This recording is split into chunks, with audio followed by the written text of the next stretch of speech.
dia 21 hoje.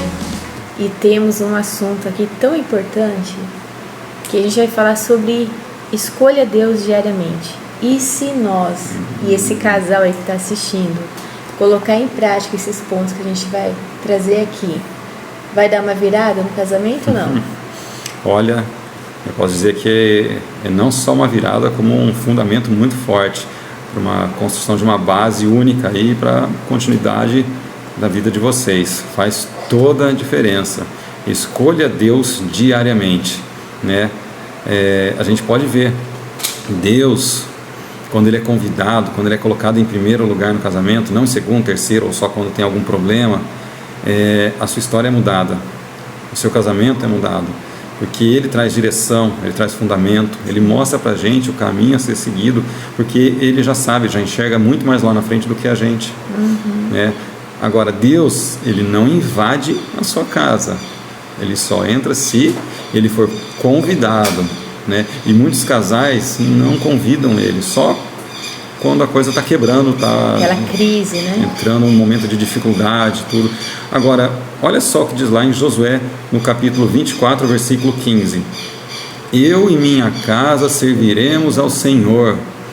Né? Que isso decisão, é muito hein? forte. Isso aqui é uma decisão, viu, gente? Isso aqui foi o homem falando, tomando a decisão para a casa dele. Como isso faz diferença, né? É importante a gente pensar aqui, a gente quer trazer 10 pontos que são fundamentais aí para criar essa estrutura forte dentro do seu lar.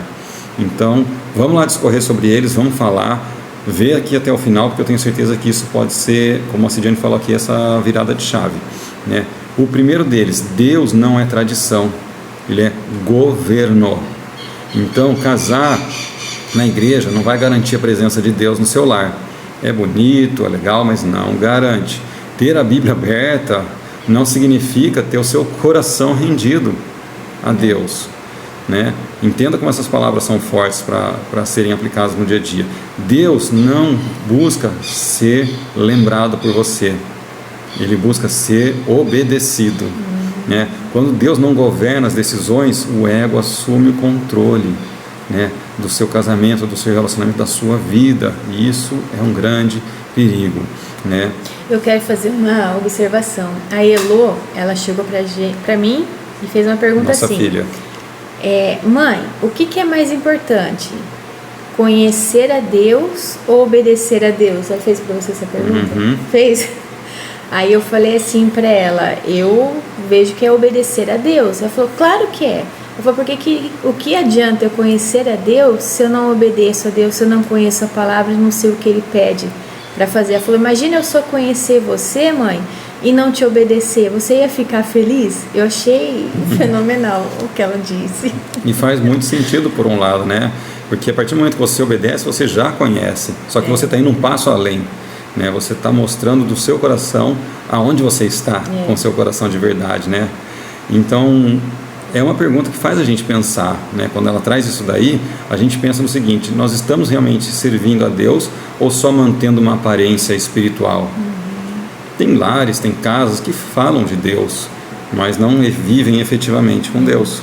Casamentos que carregam nomes cristãos, mas tomam decisões como se o Senhor fosse apenas um detalhe cultural dentro de casa, não efetivamente o centro do que estão vivendo, né? E quando a gente fala o centro do que está vivendo, não é a aparência, é no íntimo, é lá só para o casal. Escolher a Deus diariamente é mais sério do que muita gente, muitos casais imaginam, porque essa escolha não se revela no que se diz, mas no que se decide quando ninguém está vendo. É lá no íntimo, é no dia a dia. As intenções do coração, né? As intenções, quando um olha para o outro, e como é estabelecido esse governo de Deus dentro da sua casa. É o modo real de viver. Exatamente. E o segundo ponto aqui é: escolher Deus é escolher perder o controle. Nossa. Isso é difícil, hein? Perder o controle? Perder o controle. Como assim perder o controle, né? Você tem que controlar as coisas, não tem? Muitos casais querem Deus, tem isso no coração, né? Só que não querem abrir mão da própria vontade.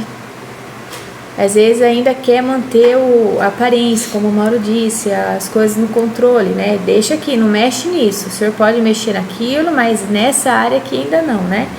Deus, ele não divide o trono do lar com orgulho, gente, tá? Nem com a razão própria, nem com a vaidade. Ou ele governa, ou o casamento será dirigido por emoções instáveis. Então, quem não escolhe Deus diariamente, está escolhendo aos poucos, sabe o que? O caos. O caos. Aí a gente começa a ver as consequências das decisões, né? Mas vamos lá, terceiro ponto que a gente tem aqui para trazer hoje. Deus precisa estar nas conversas difíceis. A gente tem falado, orar antes, né? Conversas difíceis, convidar Ele. Onde Deus não participa de um diálogo, o inimigo vai participar do silêncio, de alguma outra forma que vai fazer com que a conversa seja governada por ele, não por Deus. Então as palavras, as formas de agir podem ser de outras formas. Discussões sem oração se tornam guerras, muitas vezes, e não soluções efetivas. Traga ele para o centro da sua conversa, convide, chame, ore. Palavras sem Deus machucam muito mais do que curam, né? E aí fica uma pergunta: nós temos chamado Deus para as nossas conversas, né? Muitos casamentos, eles adoecem porque tentam incluir Deus só naquele momento da dificuldade, no momento do problema, né? Quando tudo parece que já está caindo, desmoronando. Então ele vira o último recurso, quando deveria na prática ser qual? O primeiro recurso. Na verdade, eu não diria nem o primeiro, ele já está presente, você já está convidando ele todos os dias, porque ele já vai estar lá. É fundamento. E escolher Deus diariamente exige ter essa maturidade espiritual. Busque isso constantemente, porque essa escolha vai muitas vezes contrariar os seus desejos pessoais, as suas vontades momentâneas e as decisões impulsivas. Porém, ela vai te levar para um outro nível e vai fazer com que haja esse fortalecimento no teu casamento. E é aquele negócio, né? Escolher Deus é outro ponto, tá? Confronta. Quando a gente leva diante do Senhor, não é que Ele vai lá e aponta o dedo para nos machucar, não, Ele vai nos confrontar para esticar, né? E Ele não vai ser aqui, vem aqui que eu vou pegar você, vou fazer isso, aquela coisinha de... Não, Deus, ele consola, tá? Mas Ele também chama para o confronto. Chegou a hora de mudar, porque se a gente continuar do jeito que nós estamos, vai melhorar, vai mudar alguma coisa? Não, né? Então Deus, Ele não entra no lar apenas para trazer a paz, mas para corrigir rotas, né? Ele confronta atitudes, pensamentos, comportamentos e padrões tóxicos. O que Deus não confronta, Ele não transforma. Então, aqui eu quero trazer um ponto bem interessante, Mauro, porque quando Deus começa a incomodar a gente com alguma coisa, olha, Cidiane, sabe aquilo que você está pensando, ou aquilo que você fez, ou aquilo que está no teu coração para fazer, quando começa aquele incômodo, é porque Deus está mexendo ali, deixa Ele mexer. Não ache que é por causa da situação tal, X, Z, que você está assim, mas você está assim porque o teu Criador, o teu Pai, está te chamando por uma mudança de comportamento, de pensamento, corrigindo rotas, antes que esse barquinho aí do seu casamento vai lá e afunde, tá? Então muitos rejeitam Deus não por falta de fé, mas muitas vezes por medo da mudança, né? Então escolher Deus diariamente é um compromisso muito sério. Quando nós aceitamos Jesus, né, tanto eu quanto o Mauro, é como se a gente tivesse feito um casamento com Ele. Nós colocamos uma aliança não visível, né? Física, né? Mas nós temos um compromisso. A gente tem que tomar muito cuidado para não ter quebra nesse relacionamento, no casamento, adultério também, no meu relacionamento com Deus, o Mauro, o relacionamento dele com Deus, né?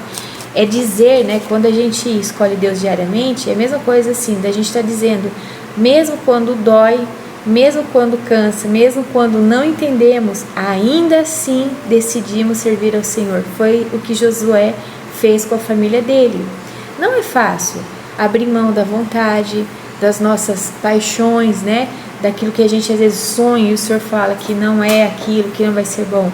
Mas nós temos que entender que tudo que Deus nos direciona é para o melhor, tá? Então, essa escolha não apenas preserva o casamento, escolher Deus, tá? Mas ela vai salvar gerações, porque aquilo que nós estamos fazendo aqui, de decidir falar não para muitas coisas, né? De cuidar do nosso casamento como o santuário, uma coisa sagrada, tá protegendo os nossos filhos. E nós cremos que eles vão ter um casamento também intocável. Eles não vão se prostituir, eles não vão quebrar esse casamento, mas eles vão ter referências dos pais, né, para conseguir vencer o que tiver que vencer, e principalmente com Deus sendo aquele cordão de 3 dobras que nós falamos a outra vez, né? Isso aí. Quinto ponto agora, quando Deus sai do centro, o ego assume. Isso. Ego, né? Ego remete a que palavra? Orgulho, né? E o que o orgulho vai criar? Distância. Imagina, se tem distância, primeiro você está distante de Deus, né? Então isso é bem complicado, você já está colocando ele para escanteio, né? A razão própria vai criar o quê? Frieza.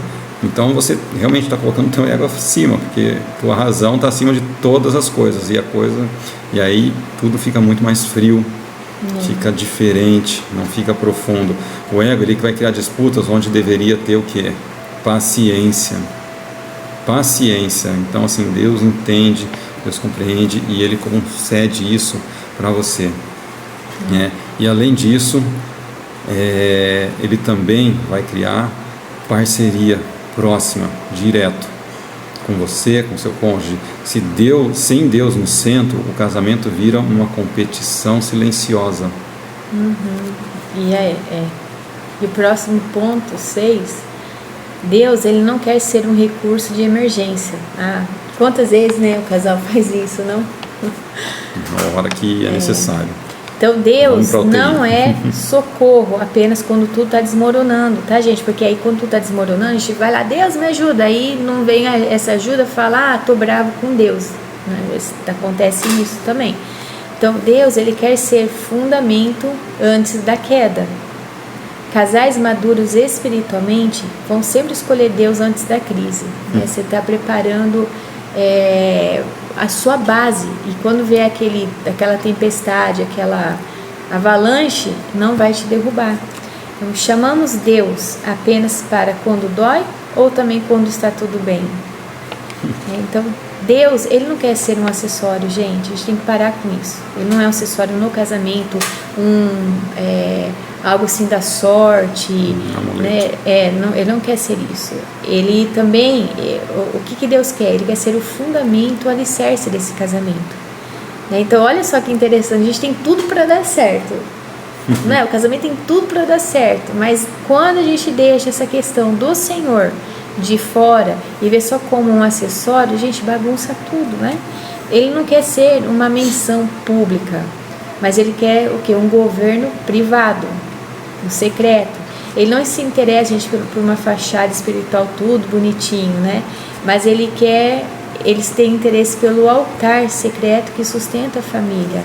Vocês sempre acordou, orem com a família, antes de dormir, ora com a família, vai ensinando isso para os filhos também, para que isso aos poucos não venha ser destruído pelo caos, né? 7º ponto, servir a Deus no casamento exige renúncia, uma palavra forte, mas que por um outro lado diz muito, né? Renunciar o quê? Ao orgulho, renunciar ao desejo de estar sempre certo, de ter razão em tudo, renunciar a caminhos fáceis que muitas vezes te afastam de Deus. Quantas situações você já não veio que você procurou os atalhos, procurou uma forma mais fácil para você, para sua vida, para sua família, e que não te levou ao mais profundo, não te levou a andar no caminho adequado.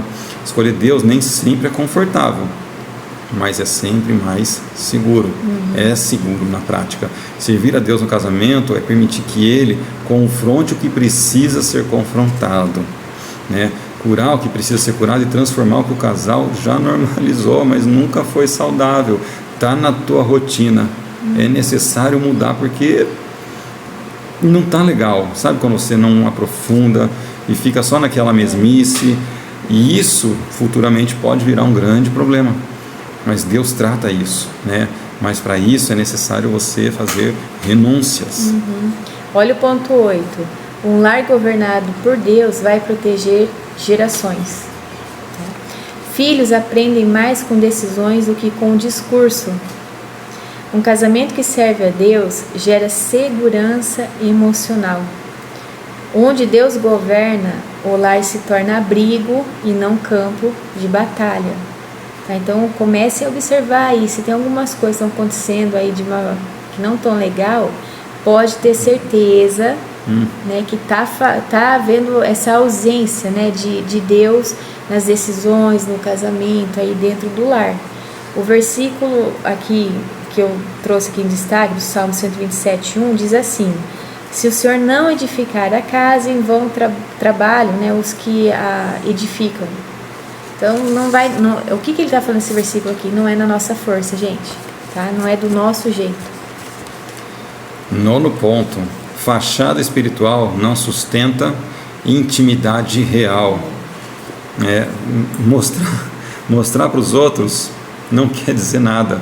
Como está o teu coração de verdade? Pessoas que veem o que é público, pessoas veem o que é público, mas Deus vê o que é secreto, o que está no secreto. A aparência espiritual não vai sustentar noites difíceis na tua casa, coisas que só você está passando e vendo. De verdade, não vai, né? Esteja no secreto com Ele, na intimidade real. Só um altar verdadeiro que vai sustentar o seu lar, né?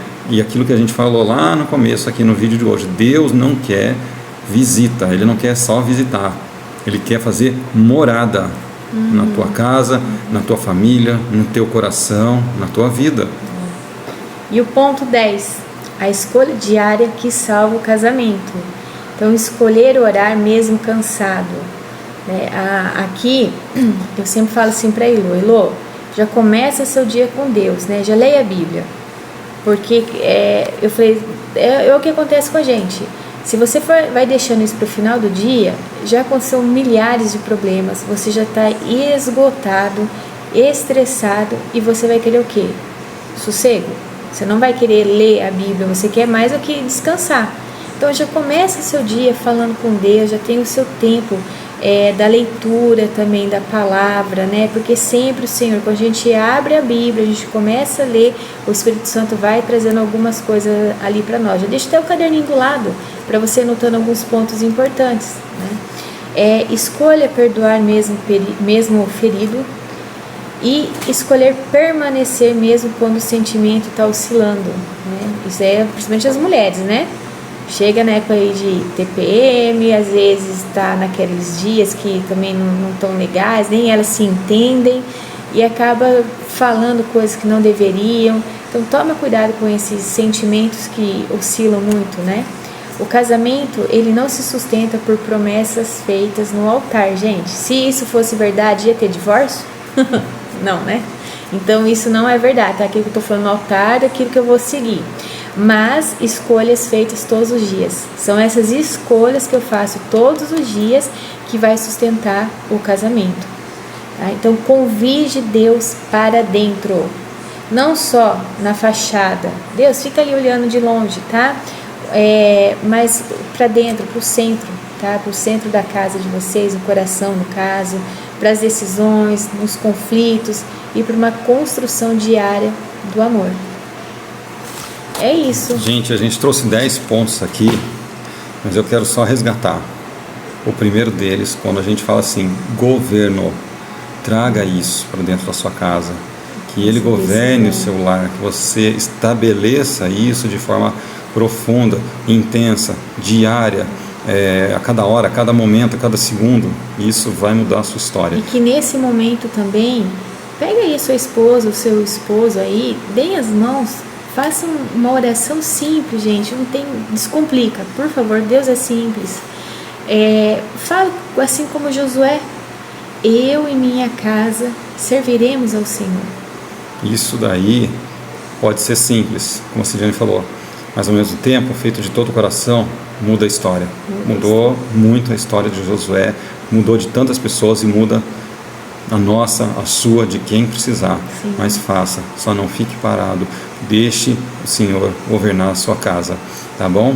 Coloque aqui, se você tem algo que pode ter trazido uma mudança, um testemunho que você considere especial, que vai edificar outras pessoas também, além do que nós já trouxemos aqui. Tenho certeza que isso vai chegar em outras pessoas que podem também precisar daquilo que você vai falar, tá bom? É isso aí. Até amanhã, viu, gente? Até, tchau. Tchau, tchau.